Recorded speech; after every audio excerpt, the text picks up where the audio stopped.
Evelina, e o título do meu trabalho é A Avaliação da Atividade Biológica in vitro de derivados de podofilotoxina frente às cepas de Mycobacterium tuberculosis.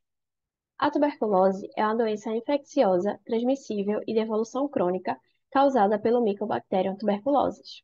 Apesar de ser uma doença bastante antiga, com casos históricos registrados há mais de 5.000 anos, continua sendo considerada uma emergência de saúde global. Ela faz parte do grupo das micobactérias patogênicas e é um bacilo intracelular que habita preferencialmente macrófagos, além de possuir uma característica álcool-ácido resistente devido à sua parede celular espessa, a qual possui algumas macromoléculas como os ácidos micólicos, que naturalmente lhe conferem resistência tanto a antibióticos quanto a quimioterápicos. Apesar da sua transmissão ser estritamente inalatória, esse bacilo pode ainda atingir outros órgãos e causar o que chamamos de tuberculose extrapulmonar. Em relação ao seu tratamento, de acordo com a OMS, a TB é uma doença curável em praticamente todos os casos. Porém, é um tratamento considerado longo, podendo durar de 6 a 12 ou de 12 a 24 meses. A não aderência adequada é bastante recorrente devido aos efeitos adversos desses medicamentos, que, junto a outros fatores, levam ao surgimento de cepas resistentes, seja a um ou mais dos fármacos do esquema terapêutico preconizado atualmente pelo Ministério da Saúde. Com isso, faz-se urgente a necessidade de pesquisas e o desenvolvimento de alternativas eficazes contra essa doença, sobretudo aquelas que utilizem fármacos com baixa toxicidade, com capacidade de encurtar o tratamento e com maior taxa de cura para serem utilizadas como estratégia no controle dessa endemia. Atualmente, as pesquisas nesse sentido estão focadas em vários caminhos distintos. Um deles é a busca por novos compostos como novos protótipos terapêuticos para o tratamento da tuberculose, como o uso de derivados naturais, a exemplo da podofilotoxina. Ela é um composto extraído de plantas do gênero Podophyllum e tem seu interesse como um possível princípio ativo desde a década de 40. Esse composto desempenhou atividades contra o câncer e em estudos posteriores contra doenças infecciosas como a leishmania. Essas moléculas, desde então, têm servido como uma base estrutural para o desenvolvimento de novos agentes terapêuticos para diferentes agravos. Entretanto, a praticidade clínica da podofilotoxina foi amplamente adulterada devido aos seus efeitos secundários indesejáveis, motivando a exploração por derivados sintéticos que pudessem oferecer uma alternativa terapêutica mais segura. Com isso, o objetivo do presente trabalho foi avaliar a atividade biológica in vitro de novos derivados análogos de podofilotoxina frente às cepas de Mycobacterium tuberculose sensível para a potencial utilização no tratamento da tuberculose. A síntese destes compostos foram feitas pelo Laboratório do Departamento de Química Farmacêutica da Universidade da Salamanca, na Espanha, e fornecidos ao Laboratório de Imunoepidemiologia da Fiocruz, Pernambuco. O microorganismo, a cepa utilizada, foi a de Mycobacterium tuberculose H37RA, da coleção de microorganismos de referência e vigilância sanitária da Fiocruz, Rio de Janeiro.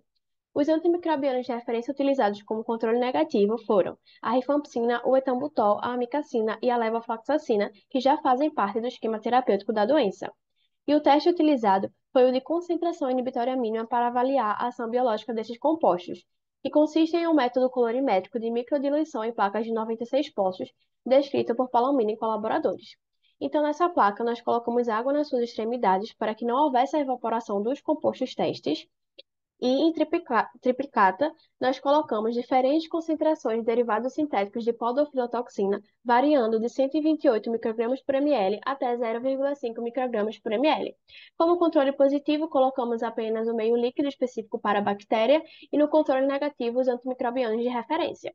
Então, adicionamos em todos esses poços o inóculo padronizado na escala 1 de Macfarlane e colocamos essa placa na estufa a 37 graus de 7 a 10 dias. Após esses dias, nós adicionamos nessa placa uma solução reveladora chamada de resazurina, onde ela foi novamente para a estufa por mais 24 horas, e aí nós conseguimos observar a mudança de coloração do estado oxidativo para o redutivo, de azul para rosa, nos poços onde o crescimento bacteriano ainda se fez presente. Como resultados, nós podemos observar que as concentrações variaram de menor que 128 microgramas por ml a 4 microgramas por ml. Conforme proposto por Ramon Garcia e colaboradores, foi considerado que as moléculas que possuem sim menor ou igual a 8 são consideradas promissoras. Então, tomando esse valor como referência, nós observamos que os compostos denominados AFJ2, 4, 6, 7 e 9 apresentaram atividade antimicrobiana frente à cepa H37RA, destacando-se o AFJ6, que alcançou o menor valor de MIC, de 4. Trabalhos realizados por Guerreiro e Martinez indicam atividade antiparasitária in vitro que derivados da podoflotoxina apresentam. A atividade antimicobacteriana contra o MTB é característica distintiva deste estudo.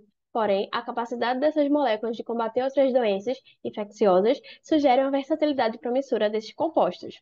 A possibilidade de amplas modificações químicas traz à molécula uma maior versatilidade na otimização dos efeitos apresentados para servir como composto medicinal.